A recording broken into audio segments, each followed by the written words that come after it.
Ayon sa Batas Republika bilang 1425, bilang mamamayan at estudyanteng Pilipino ay kailangan natin kumuha ng aralin na nakatuon sa buhay at mga akda ni Dr. Jose Rizal. Ano nga ba dapat natin malaman tungkol sa kanya na maaari pang sa buhay sa kasalukuyan? Tara, samahan niyo kami at tuklasin.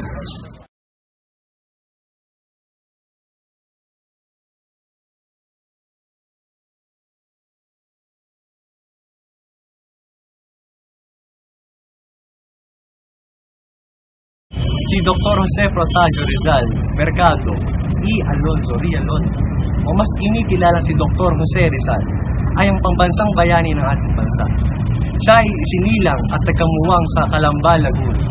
Siya ang pangpito sa 11 magkakapatid na anak ni Don Francisco Mercado at ni Doña Teodora Alonso. Ang pinakamalapit at pinakanakilalang sa kaysaysayan na kapatid ni Pepe ay ang kanyang kapatid na si Pasha. Nagpasa siyang pumunta ng Madrid at doon ipagpatuloy ang pag-aaral niya sa medisina. Kasabay nito ay ang pagmasid sa pamumuhay ng ibang mga nasyon. Doon niya natuklasan ang maraming bagay at nagpatibay sa kanyang paniniwala na makakamit ang kasarinlan bilang mga Pilipino. Ang kanyang pag-uwi sa bansa ay hindi naging maganda para sa kanyang buhay. Bawat pagkakataon ay may kaakibat na takot para sa kanya at sa kanyang pamilya. Ito ay bunga ng 2 nobela ang kanyang isinulat, ang Noli Me Tangere at El Filibusterismo. Kalaunan, siya ay nadakip, pinatapon sa dapitan. Nanatili siya roon ng mahigit na 4 na taon. Makalipas, siya ay muling pinadakip sa sala ng pakikipagsabuatan sa mga revolusyonaryong Pilipino. Dahil dito, siya ay nahatulan ng kamatayan. Sa kabila ng lahat, pakikita namin sa inyo ang 3 sa pinakamahalagang ideolohiyang nanggaling sa kanya. Direkta man o hindi, para sa mga makabagong Pilipino. Pinakinila si Dr. Rizal bilang isang manunulat. Sa paraang ito ay kanyang binabahagi sa mga Pilipino ang kahalagaan ng edukasyon sa ating sariling pagkakakilanlan bilang isang bansa. Patunay dito ay ang mga hindi mabilang na akdang tula at ang mga liham na inakda mismo ng ating pambansang bayan. Sa panahon natin ngayon, paano kaya pinahahalagahan ng mga Pilipino ang salitang edukasyon? Sir, pwede mo ba ka-interview eh? Okay lang. Kuya, gusto ko muna malaman ang pangalan mo. Mike na lang, Mike. Mike. Sir Mike, tanong ko lang po. Bilang estudyante o manggagawa, paano mo masasabing pinahalagahan mo ang edukasyon? Sa tingin mo, sa anong paraan na makakatulong sa ikauunlad ng bansa?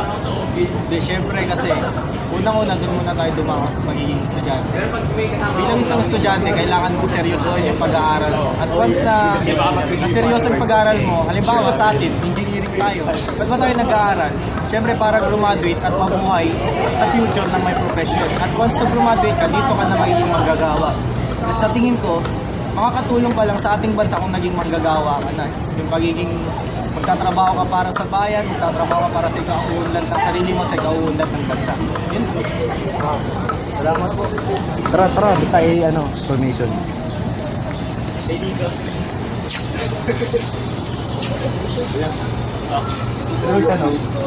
Tanong na lang. Gusto ko lang po magano ng interview. Sige. Ano po muna ang pangalan niya, sir? JD na lang. JD. Sir JD, tanong lang po. Bilang estudyante o manggagawa, paano mo masasabing pinahahalagahan mo ang edukasyon? Siyempre, kung papahalaga mo ang edukasyon, mag-aaral ka. At kapag mag-aaral ka, magagamit mo yung mga napag-aralan mo upang ilingkod ang bansa natin gamit ang kursong inaral natin.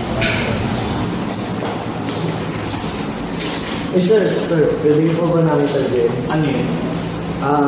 Tungkol lang sa project lang po. Gusto ko lang po muna malaman yung name, sir. Kailan kita? Okay po, Sir Mike. Bilang estudyante mong gagawa, paano masasabing pinahalagaan mo ang edukasyon? Ang edukasyon natin ay isang mahalaga dahil ito ang pundasyon at ito ang ating sagisag ng ating kaalaman at kaunlaran dito sa ating Pilipinas. Sa tingin mo, sa anong paraan ka makakatulong sa ikaunlad ng bansa? Makakatulong ako sa kaunlad ng Pilipinas sa pamamagitan ng pagbayad ng buwis sa paglilingkod sa mamamayan sa Pilipinas. Paano mo pinapahalagahan ang edukasyon? Tuwing nasa bahay ako, lagi ko pinapractice lahat ng ituturo sa akin. Kahit maliit o malaking bagay, ginagawa ko kasi gusto ko talagang may mapala naman sa pinag-aaralan ko. At gusto kong magkaroon ng resulta.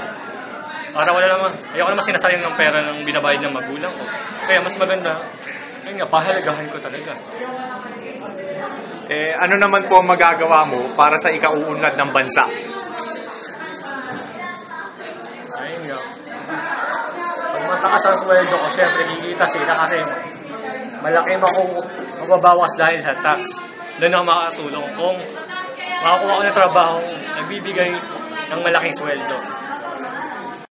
Hindi naman siguro lingid sa ating kaalaman ang tayong pinaglalaban na ating tanyag ng mga bayani noong panahon ng Kastila ay ang pagkakaroon ng sarili at kinikilalang nasyon sa mundo. Ang nasyonalismo ay higit na ipakilala ni Rizal sa dalawang aktang nobela na naisulat niya na tatalakayin natin maya-maya. Dito, ay ipakita niya na hindi natin dapat hinahayaan ang mapang-aping Espanyol na tayo ay pamunuan. Oo, mapang-api. Hindi naman lahat ay kanyang tinutulan, ngunit iilan lamang ang masasabing makatao at maaaring makasundo natin mga Pilipino na may lahing Espanyol. May hinuwa sa mga akda ni Rizal na dapat ay alam natin kung ano ang ating mga karapatan bilang native Filipinos. Siyempre, katumbas nito ay ang ating mga responsibilidad at bilang mamamayan. Ano ba ang nasyonalismo para sa'yo? Sa tingin mo kailangan natin isang puso o sapat na nag-aaral at nagtatrabaho tayo? Yung second question po, ano ba para sa'yo ang nasyonalismo? Sapat na bang alam mo lang ang salitang ito? Nationalismo yan yung pagkakala ko nationalismo yan yung pagmamahal sa bayan. So para sa akin, kung tatanungin mo kung sapat na yun, sa akin hindi lang kasi ang nationalismo kasi hindi lang salita yan. Kumbaga yung nationalismo na yan, sinasapuso natin yan. Kumbaga pag sinabi mo mahal mong bayan, papanindigan mo at mahal mo to. Parang babae, mahal mo. Ang question ko po, ano ba para sa'yo ang nasyonalismo? Ang nationalismo, yun yung pagmamahal sa bansa natin. Pero, yun naman yun. Sapat na bang alam mo lang ang salitang ito? Siyempre hindi, kasi kapag pagmamahal lang, minamahal mo lang, hindi yung parang hindi mo nililingkod yun para umasenso yung ating bansa. Second question po, ano ba para sa iyo ang nationalismo? Ang nationalismo ay hindi lang sa salita kundi sa gawa. Ang nationalismo ay dapat natin padama sa ating mga kapwa Pilipino na hindi tayo isang Pilipino lang. Hindi, ang bawat Pilipino ay magkaisa sa pamumuno. Ganap na pagbabago ang ating mga. Sapat na bang alam mo lang ang salitang ito? Hindi, sapagkat ito ay dapat sinasabuhay. Anong ibig sabihin ng nasyonalismo para sa iyo? Para sa akin, nagiging loyal ka sa ginagawa o nagiging simbolo ng mga bansa. Katulad ng di ba pabansang hayop natin? Hayop ba yung tawag natin? Carabao?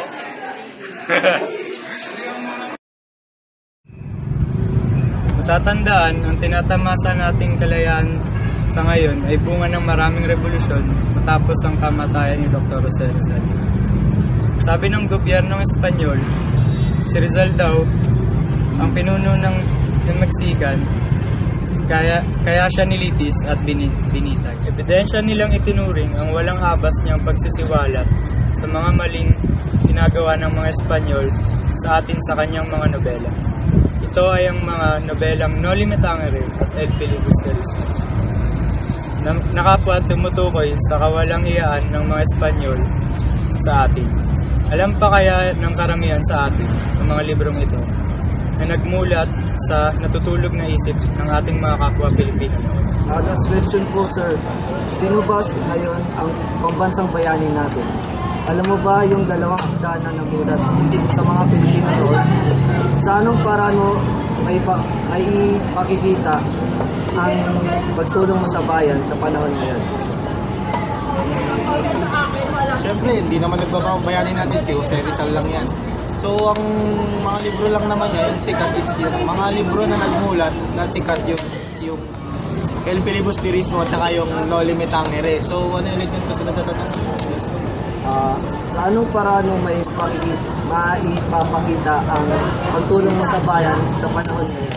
Siyempre, kung mamamayan ka ng bayan natin ngayon, unang-una dyan yung pagsunod sa mga batas, tsaka yung pagsunod, tsaka yung mga pagrespeto sa ibang tao doon sa lipunan. So, yun lang eh, pagtulong. Sino na ba ngayon ang pambansang bayani natin? Hindi pa naman sinaiba yung pambansang bayanan natin yung si Jose Rizal. Alam mo ba yung dalawang akda na nagmulat sa mga Pilipino noon? Oo naman yung nag-aaralan natin Noli Me Tangere. Sa anong paraan mo maipapakita ang pagtulong mo sa bayan sa panahon ngayon? Ang pagtulong sa bayan ay hindi dapat sarili maglamang. Dapat natin tulungan natin mag-isa't isa upang magpabago ay atin. Anong pagkakakilala mo kay Rizal? May asawa. Matalino. Ano pa ba? Yun na. Alam mo ba yung dalawang aklat na sinulat niya para imulat ang mga isip ng Pilipino laban sa Espanyol? Yun, El Fili tsaka Noli. Achminat. Noli Me Tangere. Oh. Paano ka makakatulong sa sarili mong paraan? Paano ka makakatulong sa bayan? Mag-aaral ng mabuti, magtatrabaho, tapos syempre, pag mag-aaral ka ng mabuti, makakapasok ka sa isang kumpanya, tapos yung stocks nun, tutulong sa ekonomiya. Nabanggit mo yung tungkol sa edukasyon. Paano mo mapapahalagahan ang edukasyon? Paano mo pinapahalagahan ang edukasyon? Mag-aaral ng mabuti. Siyempre, para makatulong sa magulang. Okay, thank you. Ano pong pagkakakilala nyo kay Rizal? Isa siyang bansang bayan. Marami siyang gawang libro, like, madami. Pinag-aaralan siya. Alam nyo po ba yung dalawang libro na sinulat niya para sa masang Pilipino? Of course. Pinag-aaralan niya ng high school. Noli Me Tangere, pati El Filibusterismo. Ano pong pagkakakilala nyo kay Rizal? Pambansang bayani. Aside from that, ano pa po? Magaling na manunulat. Alam mo po ba kung anong sinulat niya? Yung dalawang akdang nagmulat sa mga mata ng Pilipino para labanan ng mga Espanyol. El Fili tsaka Noli. Okay. Kayo po? Ano ang pagkakilala kay Rizal? Anong pagkakakilala mo kay Rizal? Bayani, kasi yun yung tinuro sa atin at yun yung nire-recognize ng Pilipinas. So, manunulat. Paano mo papahalagahan ang edukasyon na tinuturo ni Rizal? Yung sinasabi niyang edukasyon daw yung pag-asa ng bayan, yung kabataan. Para sa akin, totoo yun. Kasi pag wala kang pinag-aralan, wala kang mararating sa buhay, hindi mo tutulungan yung bayan mo. Parang ganun. Kaya ako, pinagbubuti yung pag-aaral ko eh. Ikaw, kuya. Ano ang pagkakakilala mo kay Rizal? Siya ang ating pambansang bayani. Kilala siya bilang sa kakaiba niyang estilo sa paglaban sa Spaniards. Okay. Anong magagawa mo para matulungan ng bayan? Aral ng mabuti at maging responsabling mamamayang Pilipino. Okay, thank you. Sino sa tingin mo po ang pambansang bayani? Si Rizal. Ano ang alam mo sa kanya? Siya gumawa ng LP at Noli Me Tangere. Paano mo maipapakita ang pagtulong sa bayan? Pagtuturo at pagpapaliwanag para maunawa ng kabataan ang buhay na sinapit ng si Rizal noong unang panahon. Okay, thank you.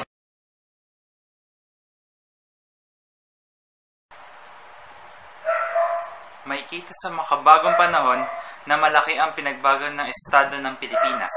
Hindi na nga natin masyado mahalata yung dating tayo, yung mga Pilipinong uhaw sa kalayaan.